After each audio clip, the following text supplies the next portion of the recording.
Bugun kelgan manzilimiz Qibray tumani Yuqori Yuz mahallasiga kelganmiz. Ko'rib turganingiz mana shu xonadonimizni sotuvga tushgan. Umumiy yer maydoni 7 sotixdan iborat. Asosiy darvozadan kirish qismimiz, asosiy binomizga kirish eshigimiz bor yerda. Ikki hujjatimiz yashil hududda qilingan. Endi bu taraf darvozasini ham ko'ramiz. Kelinglar. Ko'rib turganingizdek, bu tarafimizda ham o'zining hovlisi bor. Bu yoqqa tapchani zona qilib chiroyli holatga keltirib qo'yishgan, yozdirish uchun karavotli qilib qo'yishgan. Va bu tarafimizda yashil hududimiz bor. Naro tarafda avtomatik ochiladigan darvozalarimiz, garaj bor va bu yoqda kalit teshigi ham bor. Yuvinishxona, hojatxona alohida qilingan.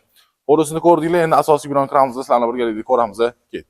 Asosiy binoga kirganimiz ko'rib turganingiz elektrika montaj ishlari hamma narsasi bo'lgan. Chap tarafimizda o'zining oshxonasi bor. Hovliga chiqish eshiklarini ham tashlab ketishgan. Bu tarafda panorama o'ynadi.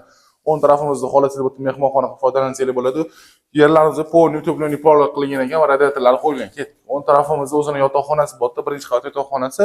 To'g'risida yana bitta yotoqxonaga foydalansangiz bo'ladi, bolalar yotoqxonasi. Bu tarafdan ikkinchi qavatga chiqib keturishimizni, bu tarafdan katelniy xonamiz bor va bu tarafda o'zining yuvinish xonasi bor. Birinchi qavatni ko'rdik, ikkinchi qavatga chiqib ko'ramiz. Ketdik.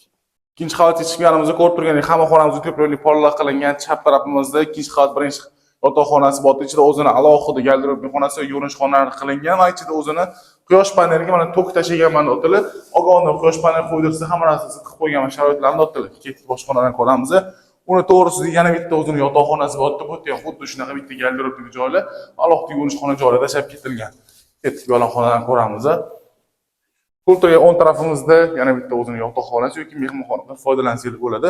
To'g'risida yana bitta xonamiz o'zingizlar dedilarga qarab nimadir foydalansanglar bo'ladi.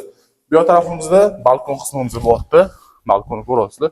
Shundoqqina asosiy darvozamizni hovlimizda ko'rinib turadi. Ikki chetimiz yashil hudud va hovlida o'zining alohida letniy hojatxonasi qilingan. Uyimizni ko'rgili yoqamsa like bosib qo'yasizlar. Aytib o'tgan umumiy yer maydoni 7 sotixdan iborat. Qibray tumani Yuqori Yuz mahallasi joylashgan mana shu xonadonimizda sotuvga tushgan. Okalar bu orqa tarafdagi hovlisi bor va glavniy darvozamiz naro tarafdan bo'ladi. Bu yoqda garajning avtomatik ochiladigan darvozalarimizni mashina kirib qo'ysanglar bo'ladi. Uyimizni ko'rdinglar, yoqqansa like bosib qo'ysa, elektrikalar, hamma ishlari bo'lgan okalar narxini 380 ming dollardan baholashyapti. Yana o'tib bergan joylari ham bor. Egalar pastni uylab qoldiramiz. Bemalol to'liq ma'lumot uchun aloqa chiqarsanglar bo'ladi. Suv, gaz, svet hamma narsasi joyida, bemalol aloqa chiqarsanglar bo'ladi.